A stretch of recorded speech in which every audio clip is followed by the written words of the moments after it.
Bonjour et bienvenue dans cette nouvelle vidéo sur le blog du Tips Audio. Aujourd'hui je vais vous parler d'une petite astuce très rapide sur les raccourcis clavier que peu de monde connaît. Donc voilà, les raccourcis clavier c'est simple, il y en a plein dans Logic, je ne vais pas tous les énumérer, mais vous voyez on peut ouvrir les boucles, on peut ouvrir la bibliothèque, on peut ouvrir, si je fais Alt, voilà il y en a plein, que ce soit pour l'enregistrement, pour l'édition, pour le montage. Ce qui est bien aussi c'est de connaître ce petit raccourci Alt-K qui nous y amène directement. Et admettons que voilà, j'ai tous mes raccourcis clavier.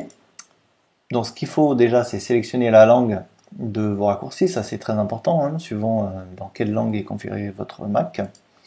Donc mettez-vous bien en français si vous parlez français. Hein, si vous avez cliqué tous les raccourcis pour le zoom. Donc voilà, les raccourcis de base par exemple, commande flèche de gauche, commande flèche de droite pour zoomer, dézoomer, c'est les premiers raccourcis que je vous conseille d'apprendre. Vous voyez qu'il y en a pas mal des raccourcis, donc vous n'allez pas à chaque fois aller dans cette fenêtre, taper zoom et regarder les raccourcis si vous les avez oubliés. Donc ce qui est super, c'est que là, donc bien entendu, là je vais demander les raccourcis utilisés. Hein. Si je suis dans inutilisé, vous aurez toutes les fonctions de zoom, mais il n'y a pas de raccourcis qui sont affectés à ces fonctions-là. Vous pouvez vous-même en créer, hein, c'est pas un souci, mais pour l'instant on se concentre sur les raccourcis qui sont utilisés de base, fournis par Logic. Et je vous conseille de commencer par là.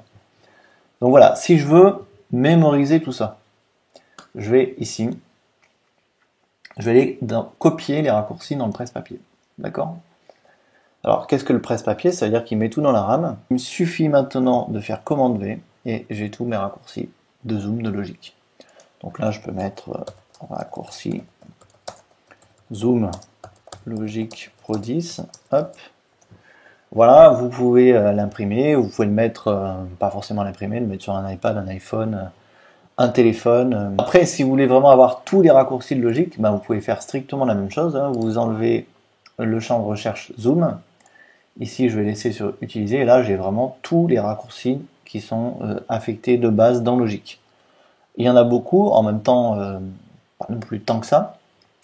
Donc, il suffit de faire la même chose. Option. Copier dans le presse-papier.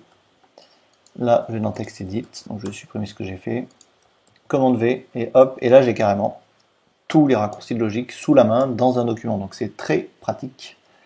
Et vous voyez qu'il nous trie même ça par fonction. Voilà, fenêtre variable, commande générale, fenêtre affichant un fichier audio. Tout est trié, tout est là sous vos yeux. Voilà, c'est pas merveilleux. Merci d'avoir suivi cette vidéo, à très bientôt pour de nouvelles aventures sur le blog du Tips Audio.